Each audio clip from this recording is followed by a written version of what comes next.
Sebelum pembelajaran saya lanjutkan, ini mengenai penataan penanganan kelas yang awalnya seperti ini dengan kondisi meja semuanya siswa menghadap ke depan. Ini untuk mengantisipasi atau meminimalisir dari kekurangan konsentrasi dari kalian. Contoh, ketika menghadap ke depan nanti ada yang tidur, ada yang ngobrol yang paling belakang dengan temannya. Saya nggak kelihatan karena semuanya menghadap ke depan. Maka dari itu, mulai ini dicoba.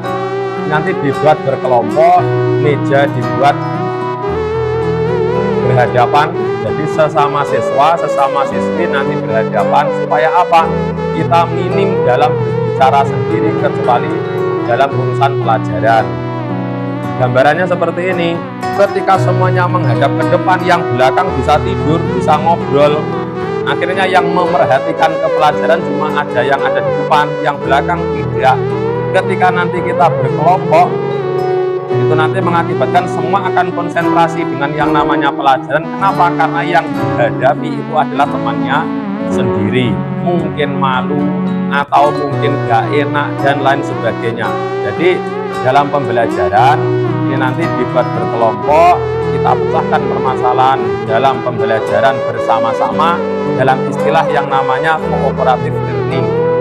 Itu saja bisa dilaksanakan dan seterusnya itu nanti bisa dibuat demikian. Sakit dimulai. Menginjak kepada rukun sholat, ini nanti saya mau bertanya tentang sholat yang kalian lakukan setiap hari. Adakah rukun-rukun yang masih perlu yang sudah ditinggalkan atau belum dilaksanakan? Membaca Fatihah sudah bisa semua? Membaca. Rukun-rukunnya sholat sudah hafal? Sudah? Saya mau bertanya, rukun itu apa?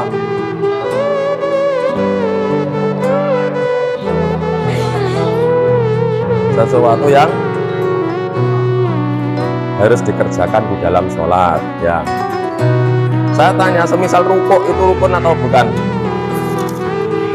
Rukuk dalam sholat rukun atau bukan? Rukun? Rukun. Nah, kita pelajari setelah ini, yaitu mengenai rukun-rukun sholat. Dilihat di halaman 29. Rukun sholat adalah bagian pokok dari sholat itu sendiri, yang mana harus segera atau senantiasa dilaksanakan. Konsekuensi apabila rukun nanti ditinggalkan, maka sholatnya tidak sah. Rukun apa yang pertama adalah niat. Bagaimana kalian berniat, di dalam hati atau dilesankan? Di dalam hati. Ada yang masih lesan? Tidak ada. Nah, lesan itu untuk membantu dalam kita melafadzkan apa itu? Dalam kita melafadzkan, membantu hati kita dalam berniat. Dan jadi niat ada di dalam hati. Innamal a'malu binniyat, seperti hadisnya Rasulullah yang terus dalam buku kalian. Nah, kemudian yang kedua adalah berdiri bagi yang mampu. Berdiri bagi yang mampu. Berarti sholat itu hukumnya wajib.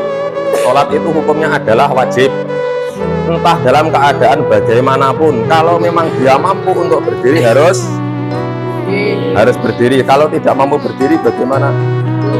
Duduk. Tidak mampu berdirinya karena sakit. Intinya tidak mampu untuk berdiri. Jadi selama mampu untuk berdiri harus berdiri. Berikutnya, rukun berikutnya adalah apa? Takbiratul ihram. Bagaimana ucapan takbiratul ihram? Allahu Akbar. Bersama-sama. 1, 2, 3. Dalam hal takbiratul ihram disunahkan untuk mengangkat tangan. Di dalam hati diisikan dengan niat. Nah, ucapan tidak boleh diganti, yaitu khusus dengan menggunakan Allahu Akbar, yang mana itu adalah pekerjaan lisan. Rukun berikutnya adalah membaca suratil Fatihah.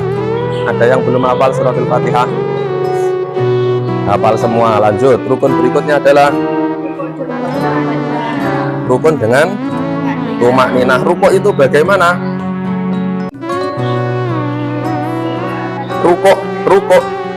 Rukuk itu bagaimana? Membungkukkan badan disertai dengan tumakninah, berarti diam sejenak seluruh anggota badan. Yang mana diamnya tadi kira-kira seukuran berapa? Seukuran ucapan tasbih. Bagaimana ucapan tasbih? Yo. Bagaimana ucapan tasbih? Subhanallah. Berikutnya, rukun berikutnya. I'tidal itu adalah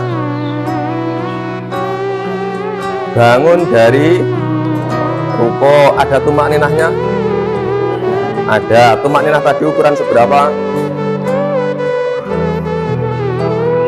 Ukuran biqadri subhanallah. Rukun berikutnya adalah sujud 2 kali dengan tumakninah. Dalam pergerakan sujud itu ada beberapa anggota yang diharuskan dalam mengsujudkan atau mengenai kepada tempat sujud kita. Ada berapa kira-kira? Ada berapa anggota sujud yang harus menyentuh kepada tempat sujud? Ada. Yang pertama dari bawah, yaitu kaki 2, kemudian lutut, kemudian kedua telapak tangan. Harus telapak tangan, tidak boleh zahir niku semisal niki. Nah, enggak boleh, harus seperti. Setelah itu dahi, berarti jumlahnya ada keempat. Kaki 2, lutut 2, tangan 2, dahi 1, 7. Rukun berikutnya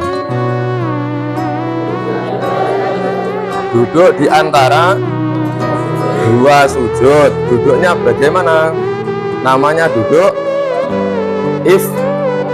iftiras. Duduk iftiras itu kaki kiri diduduki. Kemudian rukun berikutnya adalah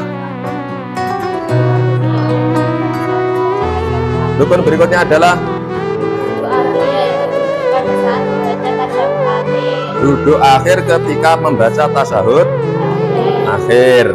Kemudian membaca tasyahud akhir bersama-sama. Tasyahud akhir dibaca 1, 2, 3.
Ada yang belum hafal? Sudah hafal semua? Ya, nanti dites kalau ada yang belum hafal. Ya, harus menghafalkan. Rukun berikutnya adalah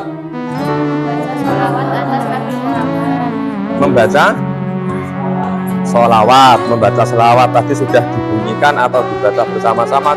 Kalau tidak ada, saya anggap pembelajaran fikih dalam bab rukun-rukun sholat itu dapat dipahami dan bisa dicukupi. Mudah-mudahan pembelajaran yang kita pelajari dalam hal rukun sholat ini senantiasa kita mendapatkan ilmu yang bermanfaat bisa memahami, bisa melaksanakan. Dan marilah kita tutup dengan bacaan hamdalah. Alhamdulillahirabbil alamin. Assalamualaikum warahmatullahi wabarakatuh.